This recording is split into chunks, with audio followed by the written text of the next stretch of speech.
forward to hearing what you have to share today. Thank you.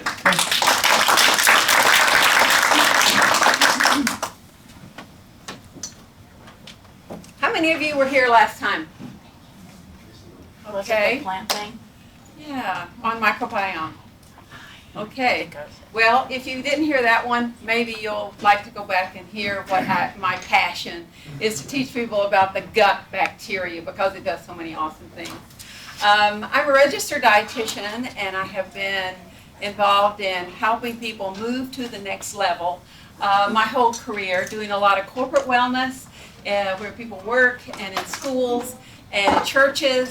And so it's really been a fun career, but right now I have 12 grandbabies, and so that keeps me busy, but I love to do things like this too and keep on sharing.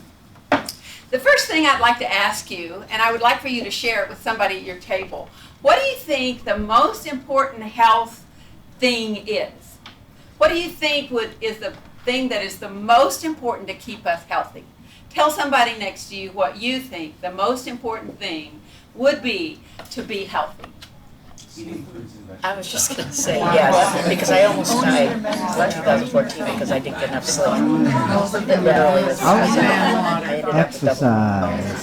Yeah, you gotta move the body. It's a big word, ain't it? 2 letters. There's a balance in there, but and water you have to have. But sleep. Okay. There were some words spoken. What was said at this table? What do you think? Water? And sleep. Sleep? What do you guys think? We narrowed it down to water, nutrition, and movement. Movement, okay. Did you guys have something to say? Fiber. Fiber? Fiber. And water. And water. You're right. What did you say? Faith in God. Faith in God. Amen. Okay. Anything else that we haven't said that your table talked about? Own your health. Own your health. Be responsible. Okay. Vicki Griffin and I worked together for 15 years, and we designed programs for health outreach. And we were writing a book called Living Free. Anybody ever read that one? Yeah, Living Free. And we came kind of to the end of the book, and we had this list of all the things to do to be healthy. And I thought, I can't remember everything on this list. How's anybody else going to remember this? And so I started tweaking, looking, and finally I was able to put into categories something that would help me remember what's the big picture. So it doesn't look overwhelming, it looks doable, but it's all encompassing. And as I work with diabetics, stress management, helping people with depression and whatever, I find that this list covers what I've learned about health. And that's what I want to share with you at the end of the year so that you can have this tool to help you move through the next year as you are contemplating that New Year's resolution and maybe put together some pieces for you. So we're going to talk about changing our body-brain. I used to say body and brain, but I think the brain is part of the body. But when we say body, we don't often think of the brain. And there's so much that we've learned about brain health over the last few years that is totally awesome, and how our lifestyle affects the brain. So we want to look at creating a lifestyle. And some of you mentioned that. Sleep, water, food, yes. And creating an environment. I didn't hear anybody say that, but we're going to talk about that. Creating an environment of our inside, how we're thinking, and creating an environment of what's surrounding us that might be influencing the choices that we make.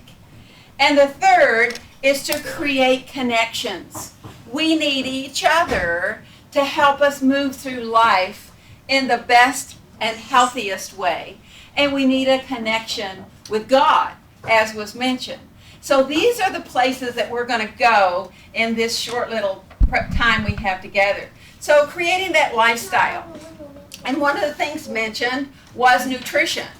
But sleep happens to be at the top of my list when people want to have strategies to lose weight, my first suggestion is get enough sleep. Sleep is the single most effective thing we can do to reset our body and our brain each day. It's our restoration time. It's the time for renewal. And it's a time that our hormones are balanced. And when you wake up in the morning, if your hormones are not balanced, you're in trouble. When people don't get enough sleep, we tend to eat more the next day. What kind of things do we want to eat when we're sleepy and tired? Comfort food. Comfort food, something that's going to bring us up, a little more caffeine, a little more sugar, maybe a few more snacks.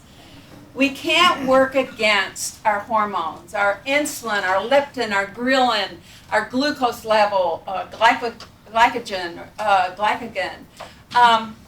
We need to balance those, and the best way to balance those is getting enough sleep. We can't fight against that. Because a tired brain doesn't discern as much. We're not quite there. It doesn't care as much.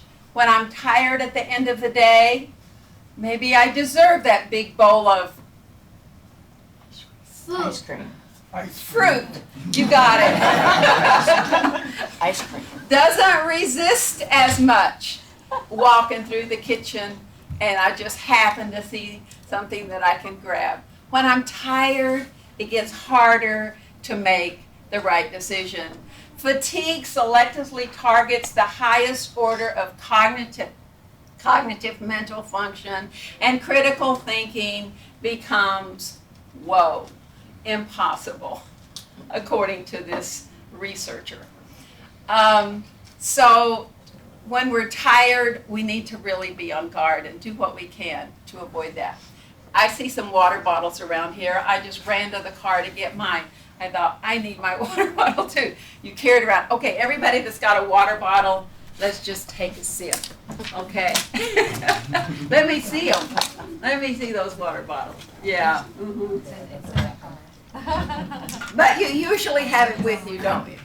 Yeah, you usually have that water bottle with you. And that's so important. Sometimes we are thirsty when we really think we're hungry.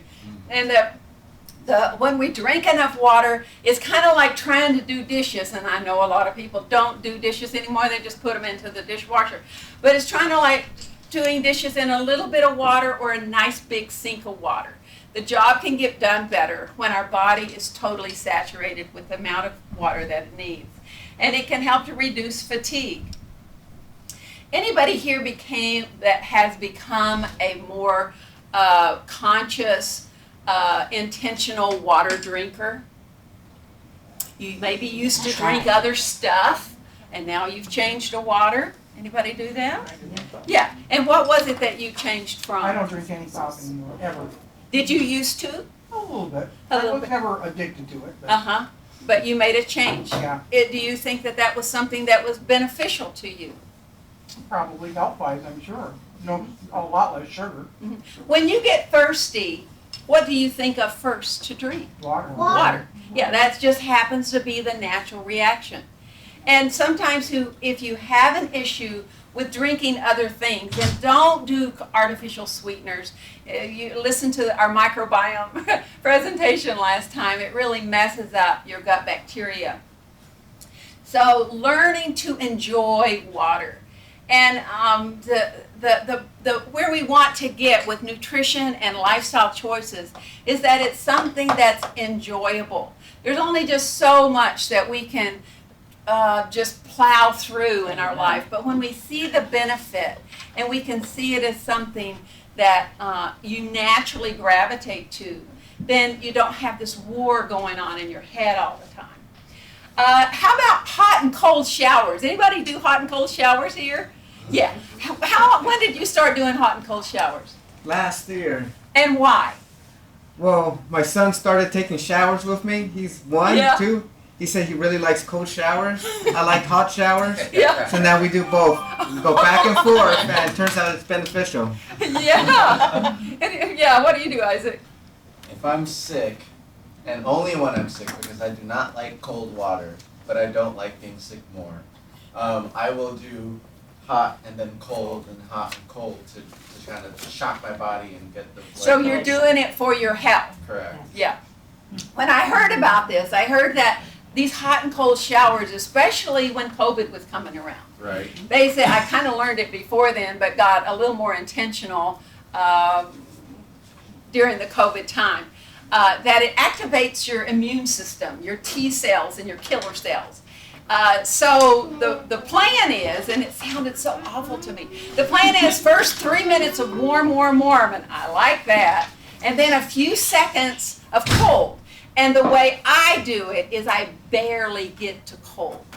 And then I go back to warm for 3 minutes. And then I get just a little colder. And then I go back to warm, and then I really get to the cold. But it seems like by that third cycle, you can really get to the cold without screaming too loud. But there's some really amazing benefits, even on the outside as well as on the inside. I tell my first graders, drink water on the inside. Give your body a bath on the inside. And anyway, you may want to consider these hot and cold showers, especially with flu season coming on. And of course, choosing healthy meals. The benefits of nutrition is something that is very, very, very powerful. And we learned a lot about that last time, about our microbiome, our gut bacteria. There is a connection. We have a vagus nerve that sends lightning information from our gut to our brain. It controls metabolism on how we burn calories even. And immunity. 70 to 80% of our immunity actually is influenced by the gut bacteria we have. How do you get healthy gut bacteria? You eat fiber foods. I have a book that's going around called Fiber Fuel. If you're looking for somebody to buy you a Christmas present, you may want to consider this book. Would you hold it up so everybody can kind of see what it looks like there? Fiber Fuel. And when I read the book, I thought, maybe I don't have to write a book like this anymore because it's full of some really good information. The food that is the very highest in fiber, what is it? The food that's the very highest? Beans. Do you eat beans? Every day. Every day. What kind of beans do you eat? I love, there's only a couple beans I don't like, otherwise, like green beans I don't like, but those aren't what we're talking about. Right. Legumes, Yeah. I love beans, Mexican food. I could eat beans and rice every day. Uh-huh. Cranberry beans. Cranberry They're beans. nice, I like them. those. Uh-huh. And bean soup. And there's such a variety. Here's just a few of them. I make a pot of beans every week and use them in different ways. But the more beans, the better. And the most amazing thing I saw that I talked about last time is the work I did in Marshall Islands with a research project. And these people had diabetes, expected to die of diabetes in their 50s. And the program, we did many things. But one of the things that we did is we gave them beans for breakfast, beans for lunch, and beans for supper. And we saw an amazing turnaround in the blood sugars. Because it's a type of fiber, a soluble fiber. It also has insoluble fiber that keeps that blood sugar more stable for the next 4 to 6 hours. And it's excellent plant protein. It has many different nutrients, zinc, magnesium, many B vitamins, folacin, and then berries. Berries is probably the highest in the fruits. So trying to include berries in your daily diet. And then nothing can beat dark green leafy veggies for a variety of different nutrients. As I was studying nutrition, if you ask for a food source of just about any nutrient, you could put green leafy veggies. So including those is a great way to include good fiber. And everybody knows we need omega-3 fats. These are some of the sources, the walnuts, flax, hemp, and chia seed. To include those. So nutrition, having a healthy microbiome is huge when it comes to a healthy body. Next is walking. The other thing we did in our Marshall Islands study was we did a 10-minute walk after every meal. And that helps to use up that readily available glucose so it goes into your muscles and it's not being circulating in the blood system to lower the blood sugar level. So going for a 10-minute walk after every meal, every time you eat, especially if you're trying to balance blood sugar levels, or having a target of 30 to 90 minutes. But if you don't exercise any at all, just start with a 10-minute walk every day. That is a good starting place. And then if you're already an exerciser, maybe just adding 10 minutes onto what you regularly do. What are some of the exercises that you do? What do you girls do? What kind of exercise? Strength, Strength exercises? walking, biking. Walking, biking? What kind of exercise do you do? I Yeah. run around my house. Yeah. And play around my house. Yeah, you do get a lot of exercise, don't you? If we ran behind you, we would get a lot of exercise. I do a lot of that stuff. I bet you do. I run all day. That is awesome. Yes. Exhausting. What's your favorite exercises? Walking, walking. Swimming. Calisthenics. What? Swimming. Swimming. Oh, swimming, I Bronson love Wellness Center. it. Yeah, you like swimming. Okay, I swimming. own my own pool. Yeah, the best exercise is the one that you enjoy the most. That's true. When's the best time to exercise? Morning time. The time that you will do it. Yeah. Yeah. We could talk about the advantages of different times in the day, but whatever fits into your life.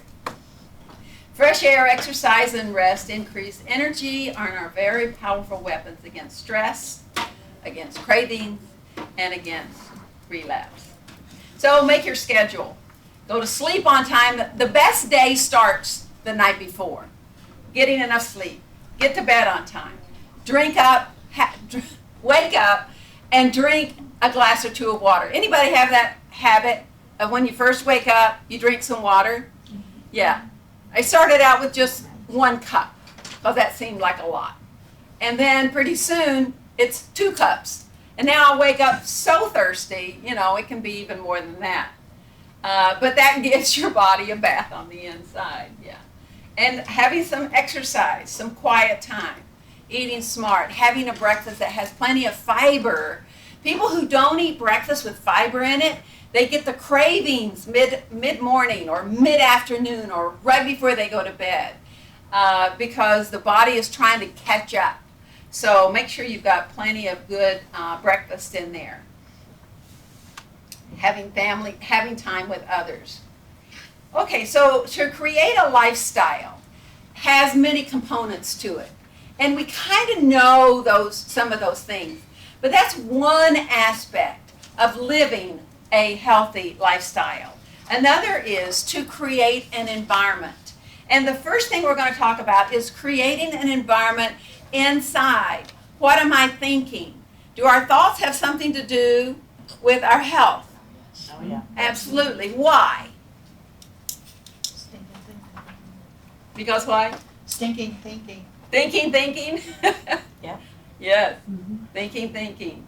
And we're going to talk about our surroundings. So, what do you say when you talk to yourself? This is major. It can create stress just by repeating things that may or may not be true in our head. What do you say when you talk to yourself? Our attitude. How do we reframe a situation that may be a challenge, but maybe there is something that we can look at that's going to be in a positive way.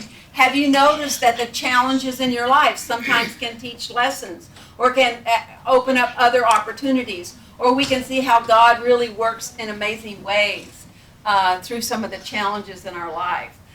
The lessons that we learn, the opportunities, and even blessings can come from some of those challenges. I have always been very impressed with Viktor Frankl's look at life. He spent 3 years in the concentration camps during 1942. And he was a psychologist, and he says, when we are no longer able to change a situation, we are challenged to change ourselves. Yesterday, I got a phone call from someone that I'm really close to, and she was telling me about a work situation. And there was somebody there that just irritated her to the max. And through our conversation, the gist of it was, you're not going to change her. You got to change yourself. How am I going to allow that person to create cortisol stress in me? What can I do to lower the cortisol in my life? Because chances are I'm not going to change the other person, but I can change the way that I relate. I can change the way I think about that situation. Not easy, but possible. He also said, Viktor Frankl, everything can be taken from a person, he said from a man, from a person, but one thing.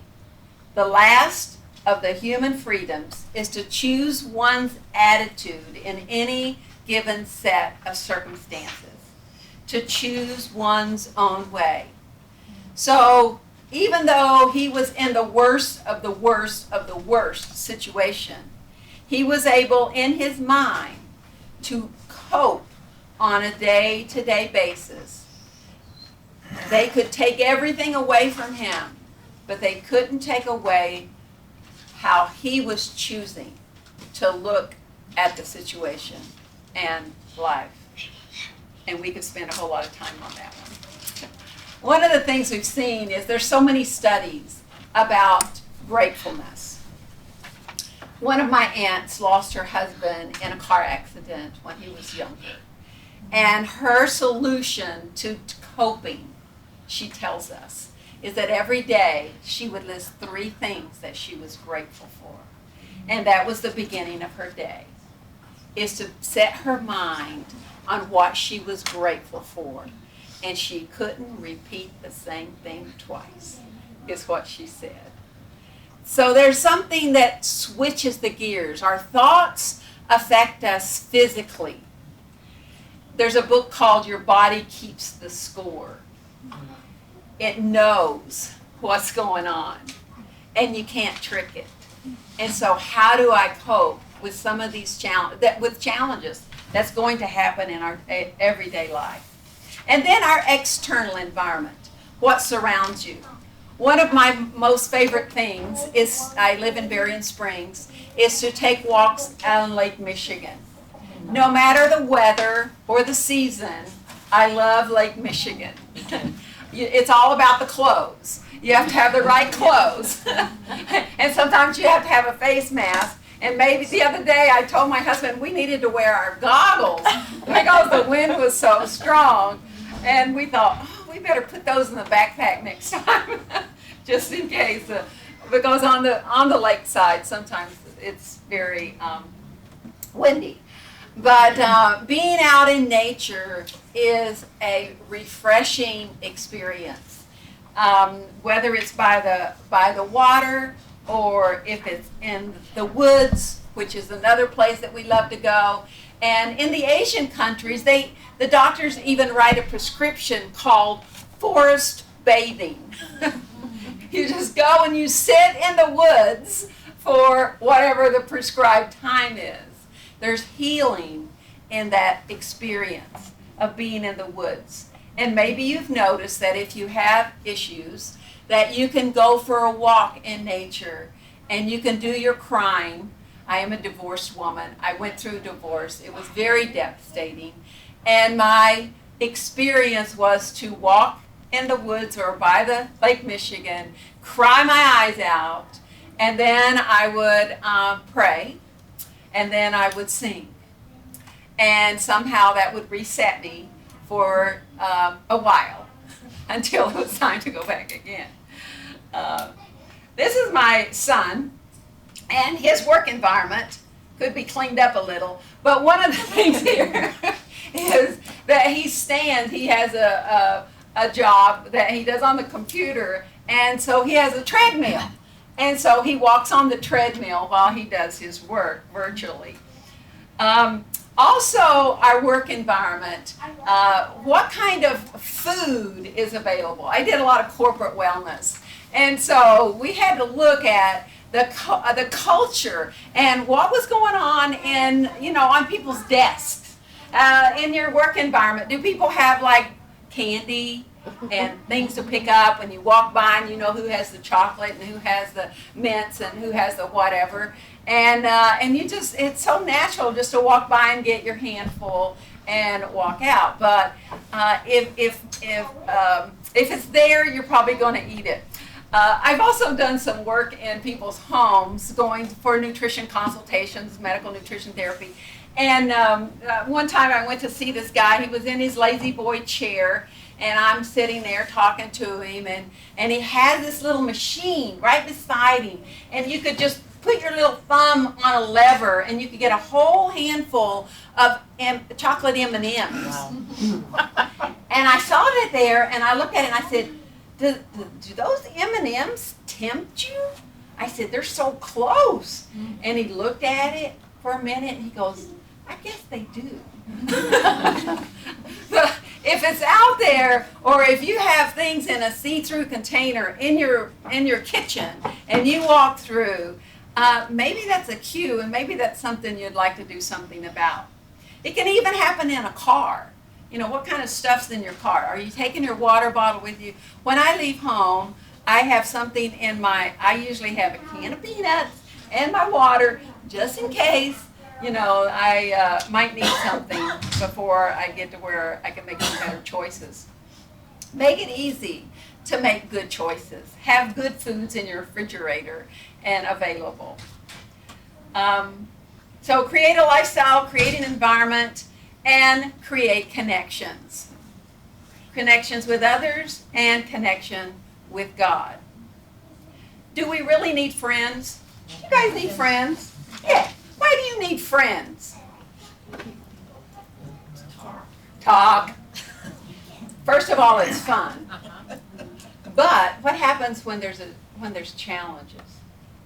Somebody knows me, and I can sit down, and they're going to listen. And sometimes the listening is healing, even though they don't have advice.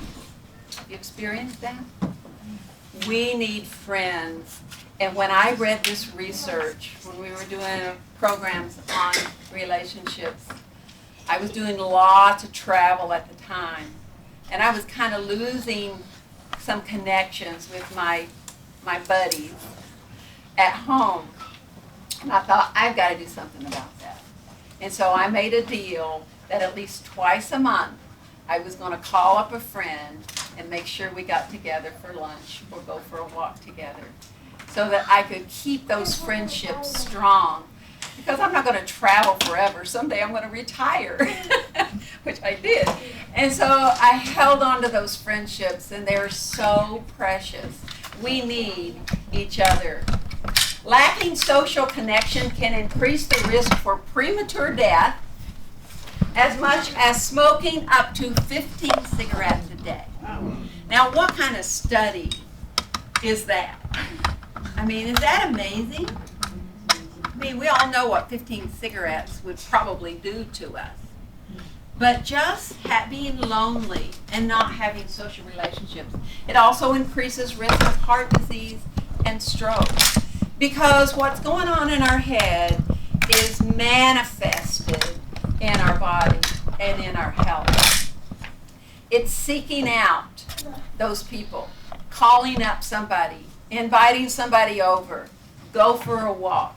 It really means a lot. Powerful relationships have a powerful effect on health, well-being, and longevity. Social connectedness is related to longer lives, happier lives, fewer emotional and mental problems, and less depression. That kind of makes sense, doesn't it? But I think sometimes we don't invest or be intentional about keeping those friendships alive. Better overall health. How about an exercise partner? Do you guys exercise together? Not so much. Sometimes. Any exercise partners here? No. Yeah. If you have an exercise partner and it's time to go for a walk at 5 o'clock in the morning, you going to get up and do it? Maybe. There was a time in my life when I had little kids. And so that was the time I would get up early in the morning and go for a walk. Otherwise, it just wouldn't get done.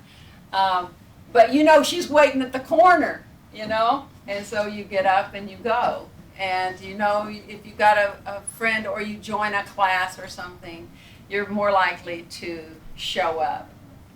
Having support, having the power of a support system. And that's probably one of the very most important things.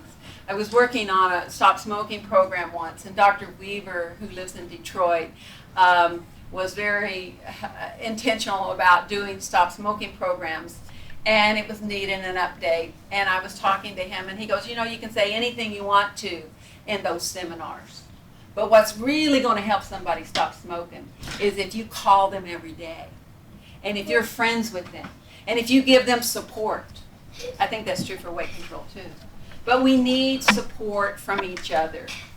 And that helps us to stay accountable. Having a connection with God, as was mentioned, is very powerful. Research is showing us that when you have a connection with God, your health is improved.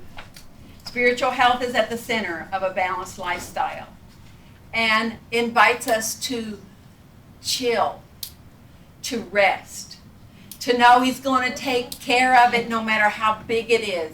He made the universe. Come on, He can take care of whatever's going on in your life right now. And bringing that down to a very personal level. Coming away and thinking by ourselves to a quiet place and taking time to rest. And I love that day that yesterday, what for me was the time of rest. And it was so refreshing. It was time to go to church and see my friends, to have lunch together, to take some time to go for a walk, and some time for reading. And it was so refreshing to have this day set aside every week where I'm not worried about the other stuff that's going on, even in the world, as well as at work. Beloved, I pray that you may prosper in all things and be healthy, even as your soul prospers. So what do you think your next step is? The handout you have there is something that we developed, that you choose one thing. You don't choose everything on that list. You choose one or two things, and you go, this is what I want to be intentional about. Some of those things are easy for you. You're already drinking water. Check, check, check, check. You already are surrounded by friends or family. You've got all of that. But what is it that would help make this picture a little bit stronger in supporting your lifestyle, supporting your health? What do you think it would be that would help you move to the next level? Tell somebody beside you what you think your next step would be. So talk.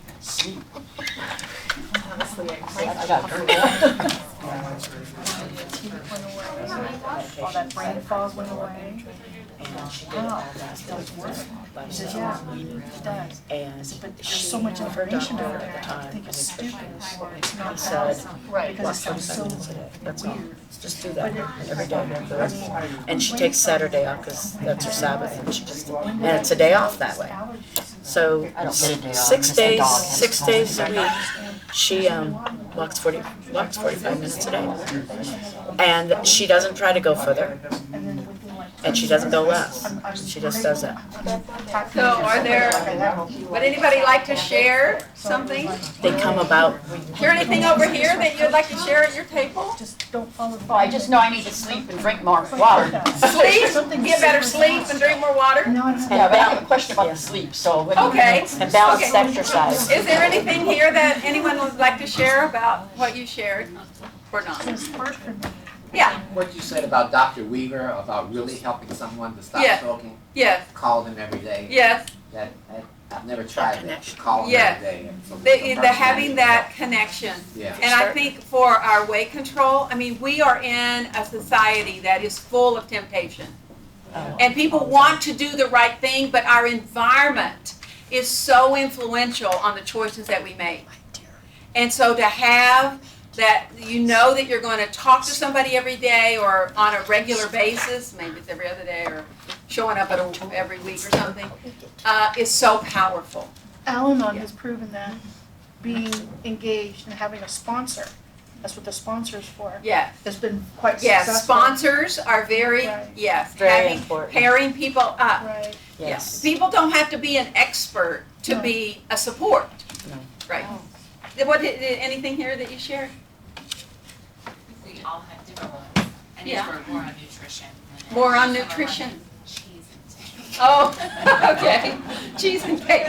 Okay. Yeah, those are the challenging ones. Yeah. And when you say, okay, I know I need to do something about sweets. A question you can ask yourself is, how much do I need in a day, or how much do I need in a week? So let's ask you, how much sugar do you need in a day? I know. You live. Need No? versus How about a want. week? How much cake do you need in a month? probably go. Would it be unfair to have one sweet, a piece of cake once a month? Do you think that would be over the top? No. No. Okay, so you could have one a month, and you're not saying I'm never going to do it, but as long as you don't have an addiction, we want to talk, that would be a different conversation. But you could say once a month I can have a piece of cake. And so you know it's an okay thing, but how are you going to distribute that? So that it's not a guilt thing every time you have a piece of cake. Oh my goodness, I always said I wasn't going to eat anymore. But maybe it's every other month. I mean, you set your, whatever it is for you. Or cheese, that's another one. How much cheese is okay for a day? One. One. Okay, there you go. So, and for my kids and grandkids, I always have said, okay, one sweet thing a day is fine for my little people who are growing. And so when they get home from school and I pick them up, did you have a sweet thing today? Well, no. Okay, well, we can have a sweet thing. And if they did, then they know that one sweet thing a day is fine. But when you do it so many times a day, then you're in trouble. Any questions or comments? Yes. About sleep. Yes. I don't get enough, but I have a friend who sleeps a lot. Yeah. And how does that affect the body? If you When you're sleeping too much, too much. what would you say is too much? Well, 16 hours, 14 hours? She sleeps during the day, she sleeps at night, she's diabetic. Okay. It's very concerning because, she's not functioning in the world much because she's in bed sleeping. Yeah, it would be interesting, something that she should talk to her doctor about. Sometimes it's a medication issue, if she's got blood sugar issues, sometimes depression isn't part of that. But I would encourage her to talk to her doctor about it and let her doctor know. And maybe encourage her to just try to think about, how long am I sleeping? And if she's sleeping in the day, is she really getting that much sleep at night? Because She doesn't sleep 3 to 7 in the morning, and then she sleeps during the day, and then and she's miserable. And the fragmented sleep is not something terrible. that's restorative. Yeah. So that can be a problem. Very concerning, and I'm not sure that it helps her at all with her diabetes or with any of the other stuff because she's. It would be a difficult thing for the body to adjust the hormone levels, which is very essential in diabetes. And too much napping can interfere with sleeping at night. Thank you. Any other comments, questions? Okay. Well, I want you to listen to the microbiome presentation if you haven't. That's one of my favorites. And because I think if we can balance that, our microbiome, that it can do so many things for our health. But anyway, so you have that one thing that you're thinking of that you're going to be intentional about for the next couple of weeks. And the holidays are coming, so be gentle with yourself, but ask yourself, when you go to these parties, say, am I going to pig out and eat everything I can? Or am I going to enjoy the event and the people there? And maybe keeping a distance from some of the things that sometimes call you. And don't go to anything starving. Don't, if you're going to go to an event, have an apple or something before you go so that you have a little bit more of a controlled appetite, and that'll probably help you get through the event a little bit better. So, thank you for your attention.